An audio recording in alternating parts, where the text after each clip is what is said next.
안녕하세요. 오늘 밤 여러분과 함께합니다. 창밖으로 어둠이 내리고 하늘에는 별들이 하나씩 모습을 드러냅니다. 우리는 지금 이 순간 지구라는 작은 행성 위에 서서 우주를 바라봅니다. 밤하늘은 고요하지만 그 너머에는 측정할 수 없을 만큼 광대한 공간이 펼쳐져 있습니다. 오늘 밤 우리는 함께 천천히, 아주 천천히 그 먼 곳을 향해 여행을 떠납니다. 이것은 상상의 여행이 아닙니다. 이것은 기록된 측정값들, 확인된 관측 자료들, 그리고 수십 년간 축적된 과학적 증거들을 따라가는 여정입니다. 빛의 속도로도 수십억 년이 걸리는 거리를 우리는 고요한 시선으로 천천히 따라갑니다. 그리고 그 과정에서 우리 존재가 얼마나 작은지, 동시에 얼마나 특별한지를 느끼게 됩니다. 그럼 이제 이야기를 시작하겠습니다. 2025년 12월 16일 해가 진 직후 서울 외곽의 한 언덕에 고정된 카메라 한 대가 겨울 하늘을 기록하기 시작합니다. 얇은 구름띠가 밝은 별들 사이를 천천히 지나가고 도시의 불빛은 낮은 호박색 층으로 가라앉습니다. 같은 시각 전 세계 천문대와 데이터 센터들은 일상적인 작업을 진행합니다. 시간 기록이 정렬되고 보정 파일이 로드되며 천체 목록이 업데이트됩니다. 이 장면들은 서로 연결되어 있지 않은 것처럼 보이지만 모두 같은 질문으로 수렴합니다. 영화 한 편이 가장 먼 곳으로의 여행을 주장할 때 어떤 기록들이 그 경로를 검증 가능하게 만드는가? 이것은 단순한 질문이 아닙니다. 이것은 현대 천문학이 어떻게 서술되는지를 보여주는 절차적 질문입니다. 언덕 위의 카메라는 삼각대에 단단히 고정되어 있습니다. 렌즈는 하늘의 특정 영역을 향하고 있으며 노출 시간은 정밀하게 설정되어 있습니다. 이것은 예술적 시도가 아닙니다. 이것은 과학적 기록입니다. 카메라의 센서는 들어오는 빛의 양을 측정하고 각 픽셀은 특정 하늘 좌표에 대응합니다. 몇 시간 동안 카메라는 조용히 작동합니다. 지구가 회전하면서 별들이 천천히 움직이는 것처럼 보이지만 실제로는 우리가 움직이고 있습니다. 이것이 첫 번째 교훈입니다. 우리가 보는 모든 것은 우리의 관점에서 본 것입니다. 조용한 편집실에서 초기 편집본이 임무 기록 보관소와 공개 천체 지도 옆에 놓여 검토됩니다. 분석가들은 영화가 넘어서려는 각 경계선을 확인합니다. 달, 행성들, 태양권 계면, 가까운 별들, 우리의 은하, 은하단, 우주 배경 복사. 그들은 각 이미지를 측정 가능한 출처와 매칭하기 시작합니다. 첫 번째 발견은 작지만 결정적입니다. 이 여행은 실제 이동, 영상이 아니라 독립적으로 검증된 거리 프레임워크들을 차분한 시각적 경로로 엮은 것으로 확인됩니다. 팀에게 이것은 현대 천문학이 어떻게 기록을 통해 서사화되는지를 보여주는 첫 번째 조용한 신호가 됩니다. 편집실의 벽에는 큰 타임라인 차트가 걸려 있습니다. 가로축은 거리를 나타내고 세로축은 시간을 나타냅니다. 각 표시는 특정 관측이나 임무를 나타냅니다. 1969년의 달 착륙, 1977년의 보이저 발사, 1990년의 허블 우주 망원경 배치, 2013년의 가이아 위성 발사. 각 점은 인류가 우주를 이해하는 능력이 한 단계 도약한 순간을 표시합니다. 분석가들은 이 차트를 자주 참조하며 영화의 각 장면이 어떤 역사적 맥락에 속하는지 확인합니다. 12월 첫째 주, 제작 로그는 서울 언덕 촬영을 시작 기준 프레임으로 확정합니다. 기상기록 보관소를 조회하여 촬영 기간 동안의 구름 두께와 투명도 조건을 확인합니다. 이 데이터는 중요합니다. 왜냐하면 대기의 상태가 우리가 보는 별빛에 영향을 미치기 때문입니다. 습도가 높으면 빛이 산란되어 별이 더 흐릿하게 보입니다. 구름이 있으면 일부 별은 완전히 가려집니다. 대기의 난류는 별빛을 왜곡시켜 별이 깜박이는 것처럼 보이게 합니다. 이 모든 요인들이 기록되고 고려됩니다. 편집팀은 별자리를 천문관 등급 하늘 모델과 정렬하여 방향과 시간 기록을 검증합니다. 그들은 특정 별들을 식별하고 그 위치를 알려진 천체 목록과 비교합니다. 오리온 자리에 베텔기우스, 큰 개자리 시리우스, 황소 자리에 알데바란. 각 별은 하늘에서 정확한 위치를 가지고 있으며 그 위치는 수천 년 동안의 관측을 통해 정밀하게 측정되었습니다. 카메라가 기록한 별자리가 예상 위치와 일치하는지 확인하는 것은 전체 프로젝트의 신뢰성을 확립하는 첫 단계입니다. 규모 계획이 작성되어 바깥으로의 움직임을 확립된 측정 방법에 연결된 거리 표지로 변환합니다. 이것은 복잡한 작업입니다. 우주의 거리를 측정하는 방법은 거리에 따라 다릅니다. 가까운 물체에는 직접적인 방법을 사용할 수 있지만 먼 물체에는 간접적인 방법을 사용해야 합니다. 그리고 각 방법은 이전 방법에 의존합니다. 이것을 우주거리 사다리라고 부르며 각 단계는 신중하게 보장되어야 합니다. 첫 내부 메모는 검증해야 할 핵심 주장을 확인합니다. 오늘날의 공동이동 좌표계에서 관측 가능한 우주의 방향은 약 460억 광년에 가깝습니다. 이 숫자는 직관에 반합니다. 우주의 나이가 약 138억 년이라면 빛이 여행할 수 있는 최대 거리는 138억 광년 있어야 하지 않을까요? 하지만 우주는 팽창하고 있습니다. 빛이 우리에게 오는 동안 공간 자체가 늘어났습니다. 따라서 빛을 방출한 물체는 지금 훨씬 더 멀리 있습니다. 이것을 설명하는 것이 프로젝트의 핵심 과제 중 하나입니다. 연구자들은 공개 임무 산출물들을 가져옵니다. 별 목록, 심우주 이미지, 마이크로파 배경지도. 그들은 어떤 구간이 각각에 매칭될 수 있는지 표시합니다. 각 데이터셋은 특정 거리 범위를 다룹니다. 히파르코스 위성의 별 목록은 수백 광년 이내의 별들을 다룹니다. 허블 심우주 이미지는 수십억 광년 떨어진 은하들을 보여줍니다. 플랑크 마이크로파 지도는 관측 가능한 우주의 가장자리에서 오는 빛을 기록합니다. 각 데이터셋은 퍼즐의 한 조각입니다. 내레이션 대본이 수정되어 은유적 표현이 차분한 검증 동사로 대체됩니다. 기록되었다, 측정되었다, 확인되었다, 추적되었다. 이 언어의 선택은 중요합니다. 과학 다큐멘터리는 종종 극적인 언어를 사용하여 흥미를 유발하려고 합니다. 놀라운, 신비로운, 믿을 수 없는. 하지만 이 프로젝트는 다른 접근을 취합니다. 사실 자체가 충분히 흥미롭습니다. 과장할 필요가 없습니다. 차분하고 정확한 언어가 오히려 더 강력한 영향을 줍니다.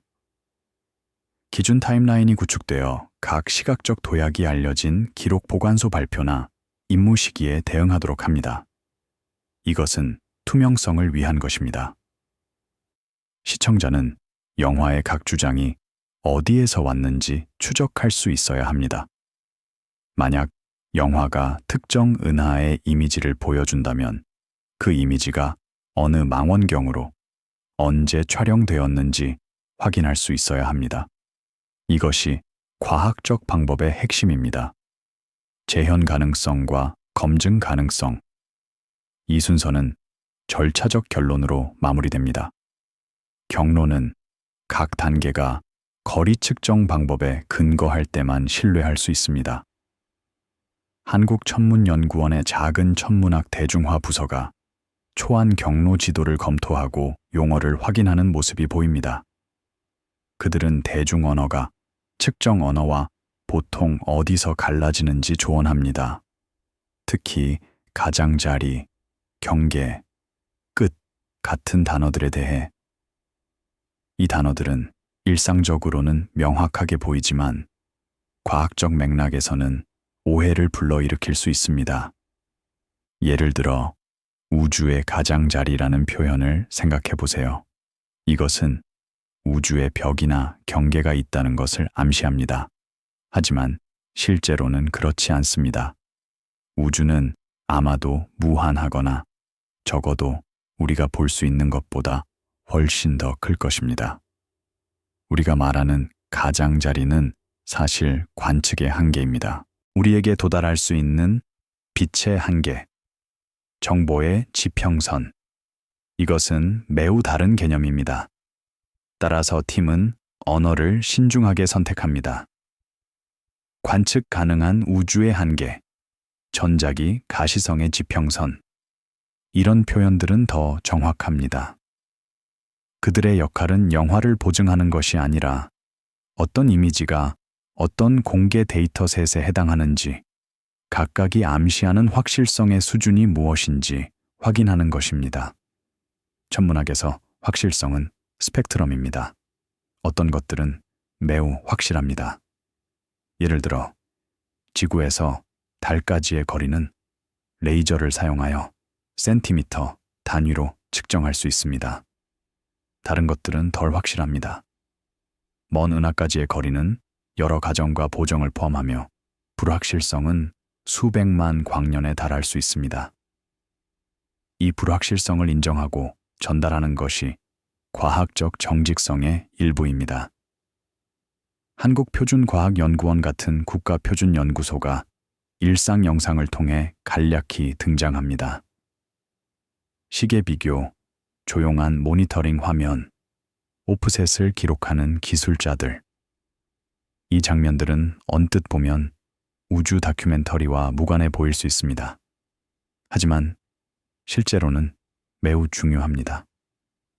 천문학은 시간 측정에 의존합니다. 별빛이 망원경에 도착하는 정확한 시간, 우주선이 신호를 보내는 시간, 천체가 하늘의 특정 위치를 통과하는 시간. 이 모든 측정은 정확한 시계가 필요합니다.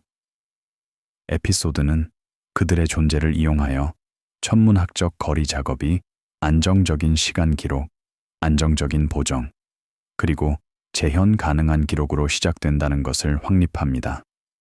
시간 표준은 원자 시계를 사용하여 유지됩니다. 세슘 133 원자의 진동을 기반으로 합니다.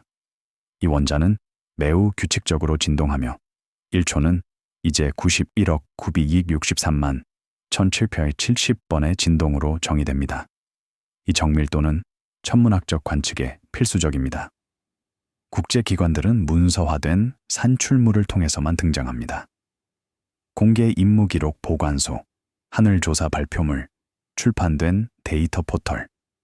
제작진은 이것들을 주요 증거 출처로 다루며 천문학에서 검증이란 종종 주장을 추적 가능한 데이터셋에 매칭하는 것을 의미한다는 점을 강조합니다. 이것은 현대 과학의 아름다운 측면 중 하나입니다. 데이터는 공개됩니다. 누구나 다운로드하고 분석하고 검증할 수 있습니다. 이것은 과학을 민주화합니다. 예를 들어 유럽 우주국의 가이아 임무는 수십억 개의 별에 대한 정밀한 위치 데이터를 수집했습니다. 이 데이터는 공개 아카이브에서 무료로 이용할 수 있습니다. 전 세계의 연구자들이 이 데이터를 사용하여 우리 은하의 구조를 연구하고 별의 진화를 추적하고 외계 행성을 찾습니다. 단일 임무가 수천 개의 연구 프로젝트를 가능하게 합니다. 이것이 현대 천문학의 힘입니다. 이 부분은 우주의 장관보다는 검증의 기반 시설에 초점을 맞춥니다. 이야기는 절차에 근거를 둡니다. 하늘이 촬영되고 시간이 확인되고 별자리가 정렬되고 경로가 다른 팀들이 재현할 수 있는 측정 시스템을 통해 정의됩니다. 분석가들에게 핵심 통찰은 거리가 숫자로 소개되지 않는다는 것입니다. 거리는 방법의 연쇄로 소개됩니다. 가까운 곳은 시차, 더 먼 곳은 보정된 광도, 더 깊은 곳은 적색 편의, 그리고 가장 큰 규모에서는 통계적 구조. 시차는 가장 직접적인 거리 측정 방법입니다. 원리는 간단합니다. 지구가 태양 주위를 공전하면서 가까운 별들은 먼 배경 별들에 대해 약간 움직이는 것처럼 보입니다. 이 겉보기 움직임의 양을 측정하면 거리를 계산할 수 있습니다. 히파르코스 위성은 이 방법을 사용하여 수천 개의 별까지의 거리를 측정했습니다. 가이아 위성은 훨씬 더 정밀하여 수십억 개의 별을 측정했습니다. 하지만 이 방법은 제한이 있습니다. 너무 먼 별들의 경우 겉보기 움직임이 너무 작아서 측정할 수 없습니다. 더 먼 거리를 위해서는 다른 방법이 필요합니다. 표준 촛불이라고 불리는 방법입니다. 우리가 실제 밝기를 아는 천체를 찾습니다. 그런 다음 그것이 얼마나 어둡게 보이는지 측정합니다. 빛은 거리의 제곱에 반비례하여 약해지므로 겉보기 밝기에서 거리를 계산할 수 있습니다. 세페이드 병황성은 이 목적으로 사용되는 천체 중 하나입니다. 이 별들은 규칙적으로 밝기가 변하며 변화 주기는 별의 실제 밝기와 관련이 있습니다. 주기를 측정하면 실제 밝기를 알 수 있고 따라서 거리를 계산할 수 있습니다. 더 먼 거리에서는 초신성을 사용합니다. 특히 이하형 초신성은 매우 균일한 밝기를 가지므로 훌륭한 표준 촛불이 됩니다. 이 초신성은 수십억 광년 떨어진 곳에서도 볼 수 있을 만큼 밝습니다. 1990년대에 전문학자들은 아야형 초신성을 사용하여 우주의 팽창이 가속되고 있다는 것을 발견했습니다. 이 발견은 노벨상을 받았으며 암흑 에너지의 존재를 암시합니다. 가장 먼 거리에서는 적색 편의를 사용합니다. 우주가 팽창하면서 빛의 파장이 늘어납니다. 이것을 적색 편의라고 부릅니다. 왜냐하면 빛이 스펙트럼의 붉은 쪽으로 이동하기 때문입니다. 적색 편의를 측정하면 우주 팽창의 양을 알 수 있고 따라서 거리를 추정할 수 있습니다. 하지만 이것은 우주의 팽창 역사에 대한 가정을 필요로 합니다. 이 가정들은 다른 관측들과 일치해야 합니다. 에피소드는 여행을 규율된 편집 행위로 다루며 끝납니다. 증거가 이미지가 되고 이미지가 조심스러운 주장이 됩니다. 많은 관찰자들에게 첫 번째 발견은 단순합니다. 규모는 보정으로 시작됩니다. 경로 지도가 안정화되면서 다음 검증 단계는 태양계의 외곽 기록으로 향합니다. 다음 장면은 별자리에서 추적 데이터로 이동하며 거리는 집으로 돌아오는 신호로 측정됩니다. 태양계를 떠나는 것은 무엇을 의미할까요? 이것은 생각보다 복잡한 질문입니다. 태양계에는 명확한 경계가 없습니다. 대신 태양의 영향이 점차 약해지는 여러 영역이 있습니다. 명왕성의 궤도는 태양에서 약 60억 킬로미터 떨어져 있습니다. 하지만 이것이 태양계의 끝은 아닙니다. 카이퍼 벨트는 훨씬 더 멀리 뻗어 있으며 수천 개의 얼음 천체를 포함합니다. 오르트 구름은 이론적으로 태양에서 1광년 이상 떨어진 곳까지 뻗어 있을 수 있습니다. 하지만 태양계의 경계를 정의하는 또 다른 방법이 있습니다. 태양권 계면입니다. 이것은 태양풍이 성간 매질과 만나는 곳입니다. 태양은 끊임없이 입자들을 방출합니다. 이 입자들의 흐름을 태양풍이라고 부릅니다. 태양풍은 태양으로부터 모든 방향으로 퍼져나가며 거품을 만듭니다. 이 거품을 태양권이라고 부릅니다. 태양권의 가장자리에서 태양풍의 압력과 성간매질의 압력이 균형을 이룹니다. 이것이 태양권 계면입니다. 2012년 8월 임무로그는 외행성 너머 먼 곳의 우주선이 입자 환경에서 지속적인 변화를 기록하고 있음을 보여줍니다. 장면은 조용합니다. 작은 계기판 판독값, 긴 시간 기록 흐름, 그리고 비교 후에만 의미를 갖게 되는 점진적 변화. 에피소드는 기록 보관소 인터페이스 안에서 시작되며 무선 추적과 플라즈마 측정이 평범한 숫자로 저장되어 있다가 나중에 태양권 계면 내의 경계 통과로 해석됩니다. 보이저 1호는 1977년에 발사되었습니다. 35년 동안 그것은 태양계를 통과하여 외향으로 여행했습니다. 목성, 토성을 지나 명왕성의 궤도를 넘어 알려지지 않은 영역으로 매일 우주선은 데이터를 지구로 전송했습니다. 입자수, 자기장 강도, 우주선의 속도와 방향. 이 데이터는 모두 기록되고 분석되었습니다. 2012년 8월 25일경 데이터에 변화가 나타났습니다. 태양으로부터 오는 제어에너지 입자의 수가 갑자기 감소했습니다. 동시에 은하로부터 오는 괴너지 우주선의 수가 증가했습니다. 자기장의 방향이 변했습니다.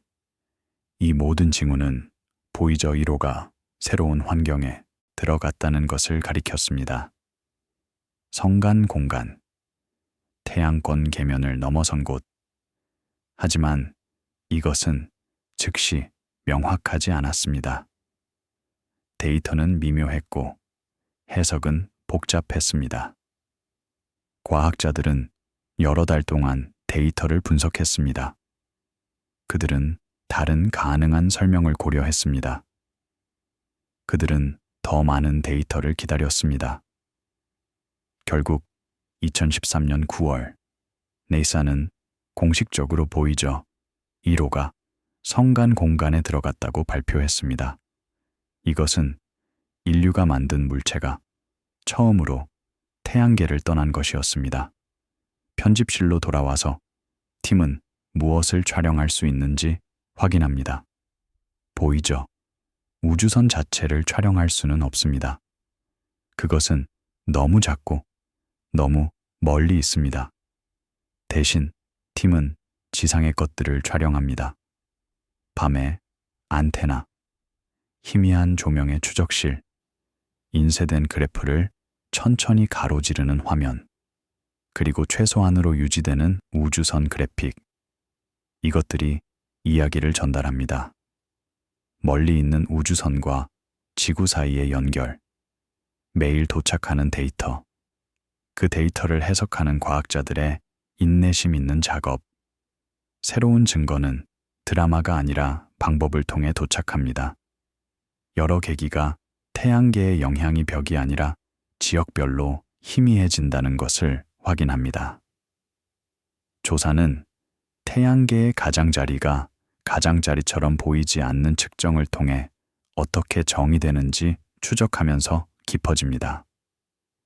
임무 항법 기록을 조회하여 외향 궤적과 신호 이동 시간을 확인합니다. 보이저 1호의 위치는 무선 신호의 왕복 시간을 측정하여 결정됩니다. 지구에서 신호를 보냅니다. 신호는 빛의 속도로 우주선으로 이동합니다. 우주선은 신호를 받고 응답을 보냅니다. 응답은 다시 빛의 속도로 지구로 돌아옵니다. 전체 왕복 시간을 측정하면 거리를 계산할 수 있습니다. 2025년 현재 보이저 1호는 태양에서 약 240억 킬로미터 떨어져 있습니다. 빛의 속도로도 신호가 우주선에 도달하는데 약 22시간이 걸립니다. 이것은 통신을 매우 느리게 만듭니다. 명령을 보내고 확인을 받는데 거의 2일이 걸립니다. 그리고 우주선은 계속 멀어지고 있습니다. 매년 신호 이동 시간은 조금 더 길어집니다. 공개 추적 요약이 범위와 속도가 무선 반환으로부터 어떻게 도출되는지 설명하는데 사용됩니다. 기록 보관된 태양풍 모델이 우주선 측정치 옆에 표시되어 일치와 불확실성 범위를 강조합니다. 제작팀은 외부 태양권 계면의 경계 조건을 추론하는 데 사용되는 여러 데이터 지표를 비교합니다. 점진적 변화를 중심으로 한 시퀀스가 구축됩니다. 입자 수가 변화하고 자기장 방향이 추세를 보이며 소음 수준이 안정화됩니다. 이 데이터는 추상적으로 들릴 수 있지만 각 측정은 실제 물리적 현상을 나타냅니다. 입자 수는 플라즈마 검출기로 측정됩니다. 이 계기는 우주선을 지나가는 하전 입자의 수를 세고 그들의 에너지를 측정합니다. 자기장은 자력계로 측정됩니다. 이것은 우주선 주변의 자기장의 강도와 방향을 감지합니다. 우주선과 같은 작은 플랫폼에서 이러한 측정을 하는 것은 놀라운 공학적 업적입니다. 보이저 우주선들은 놀라운 내구성을 보여주었습니다. 그들은 40년 이상 작동하고 있습니다. 극심한 우주 환경에서 극도로 낮은 온도, 우주선의 충격, 방사선. 그들의 전력권은 방사성 동위원소 열정이 발전기입니다. 플루토늄 238의 붕괴로부터 열을 생성하고 그 열을 전기로 변환합니다. 시간이 지남에 따라 플루토늄이 붕괴하면서 전력이 감소합니다. 현재 보이저 우주선들은 발사 시점보다 훨씬 적은 전력을 가지고 있습니다. 나사팀은 신중하게 어떤 계기를 켜고 어떤 것을 끌지 관리하여 임무를 최대한 오래 지속시킵니다. 카이퍼 벨트 구간은 반복 관측 논리를 통해 검증됩니다. 배경 별들에 대한 움직임으로 확인된 물체들. 카이퍼 벨트는 1990년대 초에 발견되었습니다. 천문학자들은 오랫동안 명왕성 너머에 얼음 천체들의 띠가 있을 것이라고 예측했습니다. 하지만 그것을 찾는 것은 어려웠습니다. 이 천체들은 작고 어둡고 멀리 있습니다. 첫 번째 카이퍼 벨트 천체는 1992년에 발견되었습니다. 그 이후로 수천 개가 더 발견되었습니다. 이 천체들을 찾는 방법은 인내심을 필요로 합니다. 천문학자들은 하늘의 같은 영역을 여러 번 촬영합니다. 며칠이나 몇 주 간격으로. 그런 다음 이미지를 비교합니다. 대부분의 점들, 별들은 같은 위치에 있습니다. 하지만 가끔 한 점이 움직입니다. 이것이 태양계의 천체입니다. 그것이 얼마나 빨리 움직이는지를 측정하면 거리를 추정할 수 있습니다. 가까운 천체는 빠르게 움직이고 먼 천체는 느리게 움직입니다. 카이퍼 벨트는 태양계 형성의 잔해입니다. 46억 년 전 태양계가 형성되었을 때 거대한 가스와 먼지 원반이 있었습니다. 이 원반의 대부분은 태양과 행성들로 응축되었습니다. 하지만 일부 물질은 남았습니다. 카이퍼 벨트에서 이 물질은 행성으로 성장할 만큼 밀도가 높지 않았습니다. 대신 그것은 작은 얼음 천체들로 남았습니다.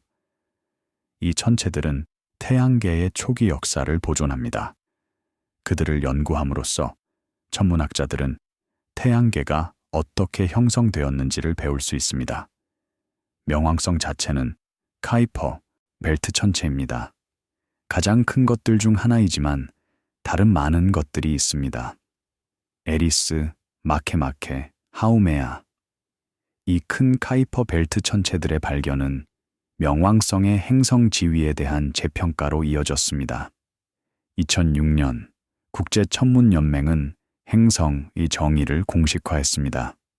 새로운 정의해서 명왕성은 행성의 기준을 충족하지 못합니다. 왜냐하면 그것은 자신의 궤도, 주변의 영역을 청소하지 못했기 때문입니다. 즉, 그 주변에 여전히 많은 다른 천체들이 있습니다. 따라서 명왕성은 외소 행성으로 재분류되었습니다. 절차적 결정이 내려져 가장자리 언어를 피하고 지배적 영향의 한계로 대체합니다. 대본에는 차분한 명확화가 포함됩니다. 태양계를 떠나는 것은 거리만이 아니라 장과 입자 개체군으로 정의됩니다. 에피소드는 태양권 계면을 느린 전환으로 기록된 측정된 기후 봉투로 프레임화하며 끝납니다. 이것은 중요한 개념적 전환입니다. 우리는 경계를 날카로운 선으로 생각하는 경향이 있습니다. 하지만 자연에서 경계는 종종 점진적입니다. 낮에서 밤으로의 전환을 생각해 보세요. 정확히 언제 낮이 끝나고 밤이 시작됩니까? 일몰 순간? 하지만 일몰 후에도 한동안 빛이 있습니다. 황혼. 그리고 천천히, 점차적으로 하늘이 어두워집니다. 경계는 구매입니다. 나사 제트추진연구소가 임무 항법과 전파 과학에서의 문서화된 역할을 통해 등장합니다. 안테나 기록 영상, 추적 일정, 궤적 그래프를 통해 제시됩니다. 그들의 기여는 절차적입니다. 희미한 신호를 신뢰할 수 있는 위치와 속도 추정치로 변환한 다음 공개 기록을 위해 그 추정치를 기록하는 것. JPL의 딥 스페이스 네트워크는 전 세계에 분산된 대형 안테나 시스템입니다. 캘리포니아, 스페인, 호주에 안테나가 있습니다. 이 배치는 지구의 자전에도 불구하고 우주선과의 지속적인 통신을 가능하게 합니다. 이 안테나들은 인상적인 구조입니다. 일부는 직경이 70m에 달합니다. 그들은 극도로 희미한 신호를 탐지할 수 있습니다. 보이저로부터의 신호는 약 20와트로 지구에 도달합니다. 이것은 냉장고 정우보다 훨씬 약한 전력입니다. 하지만 이 거대한 안테나와 민감한 수신기를 사용하면 이 희미한 신호를 탐지하고 해석할 수 있습니다. 딥 스페이스 네트워크는 매일 24시간 작동합니다. 기술자들과 엔지니어들이 교대로 근무하며 안테나를 모니터링하고 유지합니다. 그들의 작업은 종종 눈에 띄지 않지만 필수적입니다. 신호를 놓치면 데이터가 영원히 손실될 수 있습니다. 따라서 그들은 세심하게 모든 것을 확인합니다. 안테나의 방향, 수신기의 설정, 데이터 기록 시스템의 작동. 그들의 인내심과 정밀함이 보이죠. 임무를 40년 이상 지속시켰습니다. 국가연구소와 대학 컨소시엄의 우주물리학 그룹이 출판물과 계기팀 요약을 통해 보입니다. 그들은 해석 프레임워크를 제공합니다. 무엇이 지속적인 변화로 간주되는지, 배경 수준이 어떻게 정의되는지, 그리고 확실성을 과장하지 않으면서 교차 계기 확인이 어떻게 확립되는지. 과학은 협력적 노력입니다. 단일 연구자나 심지어 단일 팀이 모든 답을 가지고 있지 않습니다. 대신 많은 그룹이 각자의 전문 지식을 기여합니다. 어떤 팀은 계기를 설계하고, 다른 팀은 데이터를 수집하고, 또 다른 팀은 데이터를 분석하고, 또 다른 팀은 이론적 모델을 개발합니다. 모두 함께 그들은 일관된 그림을 만듭니다. 공개 저장소, 임무 기록 보관소와 장기 태양 물리학 데이터베이스가 중심 인물로 다뤄집니다. 에피소드는 같은 인터페이스 작업으로 반복적으로 돌아갑니다. 검색, 비교, 겹쳐놓기. 검증이 시간에 걸친 조심스러운 정렬 행위임을 보여줍니다. 데이터 아카이브는 현대 과학의 숨겨진 영웅입니다. 그들은 화려하지 않습니다. 그들은 헤드라인을 만들지 않습니다. 하지만 그들 없이는 많은 과학이 불가능할 것입니다. 좋은 데이터 아카이브는 단지 데이터를 저장하는 것 이상을 합니다. 데이터를 조직하고 문서화하고 검색 가능하게 만듭니다. 메타데이터를 제공합니다. 데이터가 어떻게, 언제, 왜 수집되었는지를 설명하는 정보, 품질 보증을 수행합니다. 데이터에 오류나 문제가 없는지 확인합니다. 그리고 장기적으로 데이터를 유지합니다. 10년, 20년, 심지어 50년 후에도 데이터가 여전히 이용 가능하고 이해 가능하도록 합니다.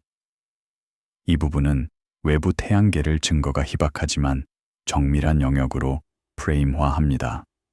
환경은 극적인 시각 자료를 제공하지 않으므로 다큐멘터리는 측정의 차분한 시각 언어에 기댑니다. 조용한 화면, 천천히 인쇄되는 그래프, 그리고 작은 증분으로 변화하는 시계열. 분석가들에게 더 넓은 교훈은 자연의 경계가 종종 선이 아니라 구배로 나타난다는 것입니다. 태양권 계면은 단일 순간이 아니라 반복 측정과 인내심 있는 비교에서 의미를 얻는 지역으로 드러납니다. 많은 관찰자들에게 기록은 떠나는 것 이 장면이 아니라 측정된 전환임을 보여줍니다.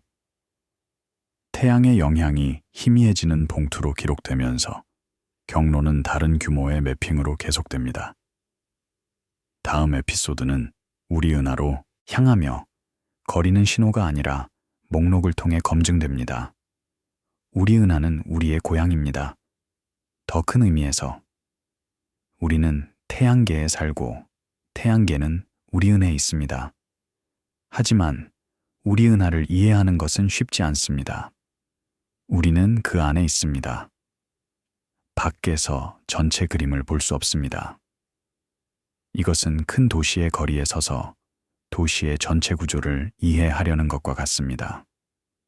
2018년 4월, 주요 별 목록 발표가 전례 없는 수의 별들에 대한 위치와 움직임을 제공합니다. 데이터는 조용히 도착합니다. 파일, 표, 그리고 점들을 변화하는 지도로 렌더링하는 인터페이스. 에피소드는 차분한 시각화로 열립니다. 작은 각도로 표류하는 별들, 각 움직임은 수년에 걸쳐 그려질 때까지 거의 보이지 않습니다. 관찰자들은 은하가 고정된 배경이 아니라 지속적인 재배열 중인 시스템임을 확인합니다.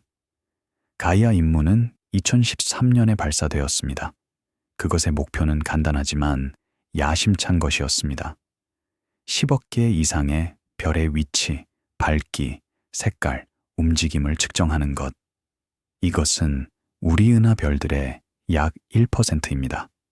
하지만 이 1%는 은하의 구조를 이해하는 데 충분합니다. 가이아는 지구 태양계의 라그랑주 점에서 작동합니다. 이것은 지구와 태양의 중력이 균형을 이루는 특별한 위치입니다. 여기서 우주선은 최소한의 연료로 안정적인 궤도를 유지할 수 있습니다. 가이아의 망원경은 극도로 안정적입니다. 별의 위치를 측정하기 위해서는 망원경이 자신의 방향을 매우 정확하게 알아야 합니다. 가이아는 마이크로 조각 수준의 정밀도를 달성합니다. 이것은 달 표면의 동전을 지구에서 측정하는 것과 같습니다. 이 정밀도는 복잡한 보정과 모델링을 통해 달성됩니다. 망원경의 작은 왜곡, 온도 변화의 영향, 심지어 상대성 이론의 효과까지 모두 고려됩니다. 가이아는 천천히 회전하면서 하늘을 스캔합니다. 약 6시간마다 한 번 회전합니다. 각 회전 동안 그것은 하늘에 큰 띠를 관측합니다. 시간이 지남에 따라 이 띠들은 겹쳐지고 전체 하늘을 커버합니다. 각 별은 여러 번 관측됩니다. 평균적으로 약 70번. 이 반복 관측은 매우 정밀한 평균 위치와 매우 정확한 움직임 측정을 가능하게 합니다. 제작팀은 영화의 은하 횡단 시퀀스를 이 공개 기록에 대해 테스트합니다. 그들은 어떤 샤시 조사, 증거에 근거할 수 있는지 확인합니다. 먼지띠, 가스로 축적된 나선 구조, 통계적으로 드러난 별의 흐름. 이 부분의 발전은 여행 이미지에서 개체군 이미지로의 전환입니다. 우리 은하는 단일 사진이 아니라 수백만, 측정에 걸쳐 확인된 패턴을 통해 검증 가능해집니다. 팀은 공개 위치 측정 목록을 다운로드하고 서울 시작 프레임에 대한 별자리 정렬을 확인합니다. 고유 운동 시퀀스가 단연 기준선에서 구축되어 미묘한 표류를 가시적 흐름으로 전환합니다. 별들은 움직입니다. 이것은 명백하지 않을 수 있습니다. 왜냐하면 그들은 너무 멀리 있어서 움직임이 극도로 느리게 보이기 때문입니다. 하지만 충분히 긴 시간에 걸쳐 측정하면 움직임을 탐지할 수 있습니다. 이것을 고유 운동이라고 부릅니다. 고유 운동은 두 가지 구성 요소를 가집니다. 시선 방향으로의 움직임, 우리를 향하거나 멀어지는 움직임. 이것은 도플러 효과를 통해 측정됩니다. 별이 우리를 향해 움직이면 빛이 파란색으로 이동하고 멀어지면 붉은색으로 이동합니다. 그리고 하늘을 가로지르는 움직임. 이것은 시간에 걸친 위치 측정을 통해 측정됩니다. 이 두 구성 요소를 결합하면 별의 3차원 움직임을 재구성할 수 있습니다. 가이아 데이터는 놀라운 발견들을 가능하게 했습니다. 예를 들어, 그것은 우리 은하가 과거에 더 작은 은하를 흡수했다는 증거를 보여주었습니다. 약 100억 년 전, 가이아 엔셀라두스라고 불리는 외소 은하가 우리 은하와 충돌했습니다. 이 충돌의 별들은 여전히 우리 은하에 있습니다. 그들은 독특한 움직임과 화학 조성으로 식별될 수 있습니다. 가이아의 정밀한 측정 덕분에 천문학자들은 이 별들을 찾고 그들의 역사를 재구성할 수 있었습니다. 가까운 별까지의 거리는 시차를 통해 확인된 다음 일관성을 위해 독립적 검사와 비교됩니다. 먼지 매핑 구간은 다중 파장조사 산출물을 사용하여 구성되며 세계 과잉 해석을 피합니다. 우리 은하는 먼지로 가득 차 있습니다. 이 먼지는 빛을 차단하고 산란시킵니다. 이것은 은하를 연구하는 것을 어렵게 만듭니다. 특히 가시광선에서. 하지만 먼지는 저고의 선을 덜 차단합니다. 따라서 저고의 선 망원경은 먼지를 통과하여 볼 수 있습니다. 다른 파장에서 은하를 관측함으로써 천문학자들은 먼지의 지도를 만들 수 있습니다. 먼지가 어디에 있는지, 얼마나 두꺼운지. 이 정보는 다른 관측을 보정하는 데 사용됩니다. 예를 들어, 별이 먼지 뒤에 있다면 실제보다 어둡게 보일 것입니다. 먼지의 양을 알면 이 효과를 보증하고 별의 실제 밝기를 추정할 수 있습니다. 우리 은하의 먼지는 주로 별 사이의 공간에 있습니다. 성간 먼지라고 불립니다. 이 먼지는 죽어가는 별에서 방출되고 초신성 폭발에서 생성됩니다. 그것은 매우 작은 입자들로 이루어져 있습니다. 크기가 마이크로미터 미만입니다. 이 입자들은 다양한 물질로 만들어집니다. 탄소, 규소, 산소, 화합물. 그들은 별빛을 흡수하고 재방출합니다. 주로 저고의 선으로. 전파조사 시각 자료는 수소 구조를 추적하는 데 사용되어 밝은 별자리를 가스 분포에 연결합니다. 수소는 우주에서 가장 풍부한 원소입니다. 우리 은하의 대부분은 수소로 이루어져 있습니다. 대부분의 수소는 가시광선을 방출하지 않지만 21cm 파장의 전파를 방출합니다. 이 전파는 먼지를 통과하므로 은하 전체에서 수소를 추적하는 데 사용할 수 있습니다. 21cm 선은 수소 원자의 특별한 성질에서 나옵니다. 수소 원자는 하나의 양성자와 하나의 전자를 가집니다. 양성자와 전자는 둘 다 스핀을 가지며 이 스핀은 평행하거나 반평행할 수 있습니다. 평행 스핀 상태는 약간 더 높은 에너지를 가집니다. 때때로 원자는 평행 상태에서 반평행 상태로 전환되며 이 과정에서 광자를 방출합니다. 이 광자의 파장이 21cm입니다. 이 전환은 매우 드뭅니다. 평균적으로 수백만 년에 한 번입니다. 하지만 우주에는 수소가 너무 많아서 우리는 여전히 강한 신호를 탐지할 수 있습니다. 전파 관측은 우리 은하가 나선 은하 힘을 보여주었습니다. 수소는 나선 팔을 따라 집중되어 있습니다. 이 팔들은 별 형성 지역입니다. 가스가 중력에 의해 붕괴하여 새로운 별을 형성하는 곳. 젊고 뜨거운 별들은 주변 가스를 이온화하고 가열하여 밝은 성운을 만듭니다. 이것들이 우리가 우리 은하와 다른 나선 은하의 이미지에서 보는 밝은 지역입니다. 우리 은하의 구조는 복잡합니다. 그것은 여러 구성 요소를 가집니다. 얇은 원반, 대부분의 별과 가스가 있는 곳. 두꺼운 원반, 더 오래된 별들. 팽대부, 중심에 밀집된 별 지역. 그리고 헤일로, 원반을 둘러싼 구형 영역. 각 구성 요소는 다른 역사를 가지며 은하의 진화에 대한 다른 정보를 제공합니다. 짧은 절차 장면은 교차 매칭, 목록을 보여줍니다. 같은 별들, 다른 계기들, 정렬된 식별자들. 대본은 태양의 은하 궤도를 측정된 추정치로 소개하며 인간 역사를 넘어선 시간 규모를 강조합니다. 태양은 우리 은하 중심 주위를 공전합니다. 한 번 공전하는데 약 2억 2,500만 년이 걸립니다. 이것을 은하년이라고 부릅니다. 태양계가 형성된 이후 태양은 은하를 약 9인번 고전했습니다. 공룡이 지구를 지배할 때 태양은 지금과는 다른 은하의 위치에 있었습니다. 태양의 궤도는 완벽한 원이 아닙니다.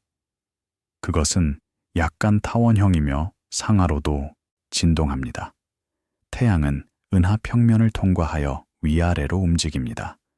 이 진동의 주기는 약 6천만 년입니다. 어떤 과학자들은 이 진동이 지구의 기후와 생명의 역사에 영향을 미쳤을 수 있다고 제안했습니다. 예를 들어 태양이 은하 평면을 통과할 때 우주선에 더 많이 노출될 수 있으며 이것은 대기와 기후에 영향을 줄 수 있습니다. 하지만 이것은 여전히 논쟁의 여지가 있는 이론입니다. 화학 풍부도 데이터는 신중하게 참조되어 개별 확실성이 아니라 개체군 그룹화를 설명하는 데 사용됩니다. 별들은 다른 화학 조성을 가집니다. 어떤 별들은 무거운 원소가 많고 다른 별들은 적습니다. 이 차이는 별들이 언제 형성되었는지를 알려줍니다. 초기 우주는 수소와 헬륨만 가지고 있었습니다. 무거운 원소는 별 내부에서 형성되고 초신성 폭발에서 방출되었습니다. 따라서 오래된 별들은 무거운 원소가 적고 젊은 별들은 더 많습니다. 이것을 금속성이라고 부릅니다. 천문학에서 금속은 수소와 헬륨보다 무거운 모든 원소를 의미합니다. 따라서 금속성은 별의 무거운 원소 함량입니다. 금속성을 측정함으로써 천문학자들은 별의 나이를 추정할 수 있습니다. 낮은 금속성은 오래된 별을 나타내고 높은 금속성은 젊은 별을 나타냅니다. 물론 이것은 단순화입니다. 별의 나이와 금속성 사이의 관계는 복잡하며 많은 요인에 의존합니다. 하지만 일반적인 경향으로서 그것은 유용합니다. 우리 은하의 별들을 화학 조성에 따라 그룹화함으로써 천문학자들은 은하의 역사를 재구성할 수 있습니다. 어떤 그룹의 별들이 언제 형성되었는지, 은하가 시간이 지남에 따라 어떻게 성장했는지, 이 이야기는 복잡하지만 매혹적입니다. 우리 은하는 작게 시작했습니다. 시간이 지남에 따라 그것은 더 작은 은하들을 흡수하여 성장했습니다. 이 병합의 흔적은 여전히 별들의 움직임과 화학 조성에서 볼 수 있습니다. 예를 들어 우리 은하의 헤일로에는 구상 성단이라고 불리는 밀집된 별 그룹이 있습니다. 이 성단들은 매우 오래되었습니다. 일부는 거의 우주만큼 오래되었습니다. 그들의 별들은 낮은 금속성을 가지며 이것은 그들이 은하 역사 초기에 형성되었음을 확인합니다. 흥미롭게도 일부 구상 성단은 우리 은하에서 태어나지 않은 것처럼 보입니다. 그들의 궤도와 화학 조성은 그들이 원래 더 작은 은하에 속했다가 우리 은하에 흡수되었음을 시사합니다. 에피소드는 우리 은하를 흐름과 움직임에 보존된 합병의 역사 기록으로 프레임화하며 끝납니다. 유럽 우주국이 위치, 측정 목록 생성에서의 역할을 통해 등장합니다. 보정, 계기 모델링, 반복 관측이 필요한 장기 측정 노력으로 제시됩니다. 에피소드는 목록의 가치가 단일 이미지가 아니라 재현 가능성과 범위에 있음을 강조합니다. 가이아 데이터는 천문학을 변화시켰습니다. 발표 이후 수천 개의 논문이 발표되었습니다. 외계 행성의 발견, 별 군집의 연구, 은하 구조의 매핑, 암흑 물질의 탐색, 모두 가이아 데이터를 사용합니다. 이것은 단일 임무의 힘을 보여줍니다. 잘 설계되고 실행되면 하나의 우주 임무가 수십 년 동안 과학적 발견을 가능하게 할 수 있습니다. 가이아 임무는 여전히 진행 중입니다. 우주선은 여전히 데이터를 수집하고 있습니다. 각 새로운 데이터 발표는 측정을 개선하고 새로운 발견을 가능하게 합니다. 세 번째 데이터 발표는 2022년에 있었고, 네 번째는 몇 년 내에 예상됩니다. 각 발표와 함께 우리 은하에 대한 우리의 이해는 깊어집니다. 대규모 분광 조사팀이 보안 검증자로 소개됩니다. 그들의 문서화된 작업은 구조 구성 요소, 원반, 헤일로, 팽대부를 구별하는 데 도움이 되는 화학적 속도 맥락을 제공하며 해석을 극화하지 않습니다. 에피소드는 이 팀들을 산출물이 결합될 때 지도를 강화하는 조용한 협력자로 다룹니다. 분광조사는 별의 스펙트럼을 측정합니다. 스펙트럼은 별빛을 구성 파장으로 나눈 것입니다. 각 화학 원소는 스펙트럼에 독특한 패턴을 남깁니다. 이 패턴들을 분석함으로써 천문학자들은 별의 화학 조성을 결정할 수 있습니다. 어떤 원소가 있는지, 각각 얼마나 있는지. 스펙트럼은 또한 별의 온도, 중력, 시선 속도를 알려줍니다. 대규모 분광조사는 수십만 또는 수백만 개의 별의 스펙트럼을 수집합니다. 이것은 시간이 많이 걸리는 작업입니다. 각 스펙트럼은 몇 분에서 몇 시간의 관측 시간이 필요합니다. 따라서 조사는 여러 해 동안 진행됩니다. 하지만 결과는 가치가 있습니다. 데이터는 은하의 화학 및 동역학 구조에 대한 상세한 지도를 제공합니다. 전파 천문학 기관이 가스 구조를 추적하는 공개 조사 데이터 산출물을 통해 나타납니다. 그들의 역할은 눈으로 볼 수 없는 영역으로 지도를 확장하는 것으로 설명되며 희미한 신호를 공간 패턴으로 변환하는 안정적인 측정 파이프라인을 사용합니다. 전파 망원경은 가시광 망원경과는 매우 다릅니다. 그들은 훨씬 더 큰 경향이 있습니다. 어떤 것들은 직경이 수백 미터입니다. 그들은 안테나나 접시처럼 보입니다. 그들은 라디오파를 수집하고 집중시킵니다. 전파, 천문학은 1930년대에 시작되었습니다. 칼 젠스키라는 엔지니어가 우주에서 오는 전파를 우연히 발견했습니다. 그는 대서양 횡단 전화 통신의 정적 소음을 조사하고 있었습니다.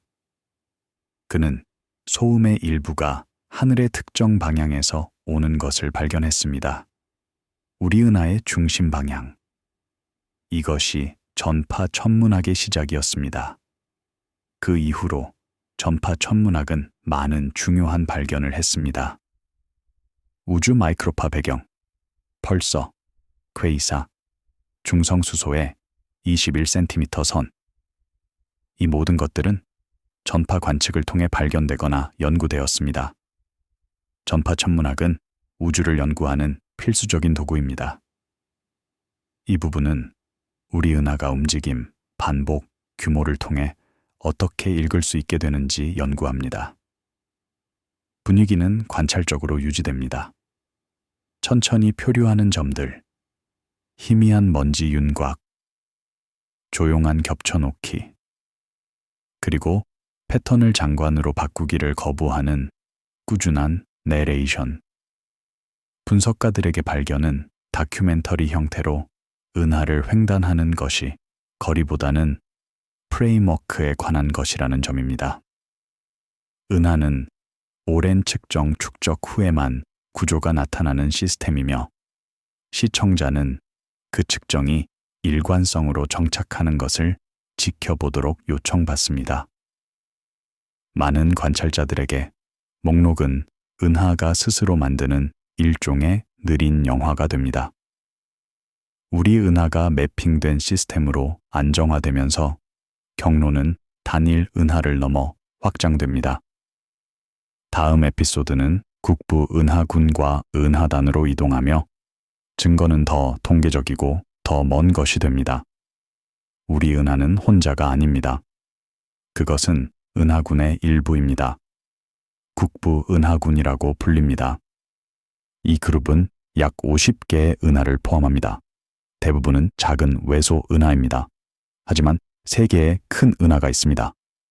우리 은하, 안드로메다 은하 M31, 그리고 삼각형 은하 M33. 안드로메다 은하는 우리에게 가장 가까운 큰 은하입니다. 약 250만 광년 떨어져 있습니다. 맑은 밤에는 육안으로 볼 수 있습니다. 작고 흐릿한 얼룩처럼 보입니다.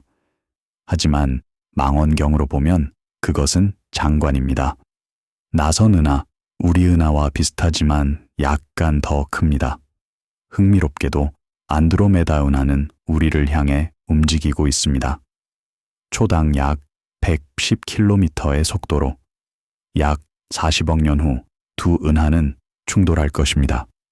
은하 충돌은 파괴적으로 들리지만 실제로는 그렇게 폭력적이지 않습니다. 별들 사이의 공간은 너무 커서 별들이 실제로 충돌할 가능성은 매우 낮습니다. 대신 두 은하는 서로를 통과하며 중력에 의해 상호작용합니다.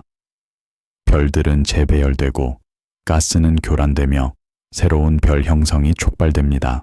결국 두 은하는 합쳐져 하나의 큰 타원 은하를 형성할 것입니다.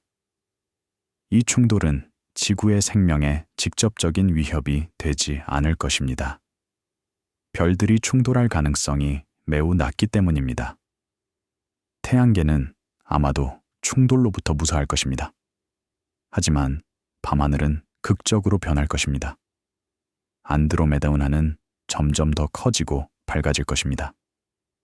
결국 그것은 하늘의 큰 부분을 차지할 것입니다. 충돌 동안 하늘은 새로운 별 형성으로부터의 밝은 선군으로 빛날 것입니다.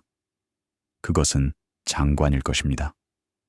2022년 7월 심우주 이미지 세트가 대중에게 공개되어 먼 은하들로 붐비는 하늘의 작은 영역을 보여줍니다. 샷은 조용하고 밀집되어 있습니다. 작은 형태들, 다양한 색들, 중력 렌즈를 암시하는 희미한 호들. 에피소드는 차분함을 유지하는 뉴스룸 같은 환경에서 시작됩니다. 분석가들이 새로운 심우주뷰를 오래된 심우주 기록 보관소와 비교하고 계기 노트를 확인하고 단일 프레임에서 무엇을 결론 지을 수 있고 무엇을 결론 지을 수 없는지 확인합니다. 이것은 제임스 웹 우주 망원경의 첫 번째 심우주 이미지 중 하나입니다. 2021년에 발사되고 2022년에 작동을 시작한 이 망원경은 지금까지 건설된 가장 강력한 우주 망원경입니다. 그것의 주경은 직경이 6.5m이며 18개의 금도금 육각형 거울로 이루어져 있습니다. 이것은 허블 우주 망원경의 거울보다 거의 3배 큽니다. 더 큰 거울은 더 많은 빛을 수집하므로 더 희미한 물체를 볼 수 있습니다. 웹 망원경은 적외선에서 작동합니다. 이것은 여러 가지 이유로 중요합니다.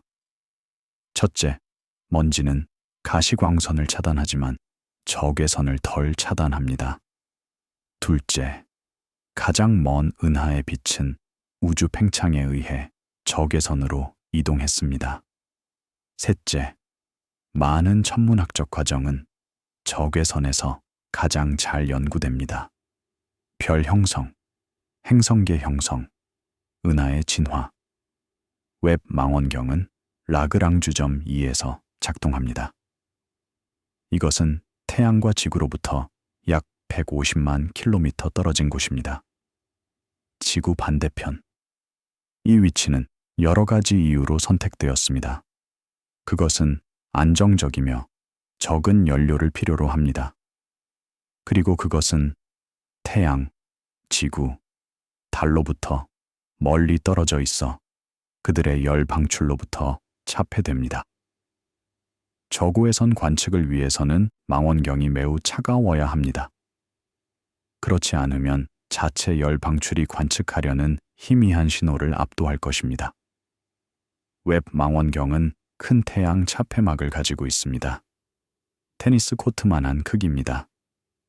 이 차폐막은 망원경을 태양으로부터 보호하고 그것을 차갑게 유지합니다. 차폐막의 햇빛을 받는 쪽은 약 85도 섭씨까지 뜨거워질 수 있습니다. 하지만 그늘진 쪽, 망원경이 있는 곳은 영하 233도 섭씨까지 차가워질 수 있습니다. 이 극한의 온도 차이는 망원경이 적외선에서 작동할 수 있게 합니다. 조사는 이제 가장 먼 곳이 어떻게 책임감 있게 전달되는지를 따릅니다. 팀은 어떤 주장이 적색편이 측정에 첨부되어야 하는지, 어떤 것이 보정된 거리 사다리에 의존하는지, 그리고 어떤 것이 대규모 조사에서 통계적으로 도출되는지 확인합니다. 새로운 발전은 증거 기반의 확대입니다.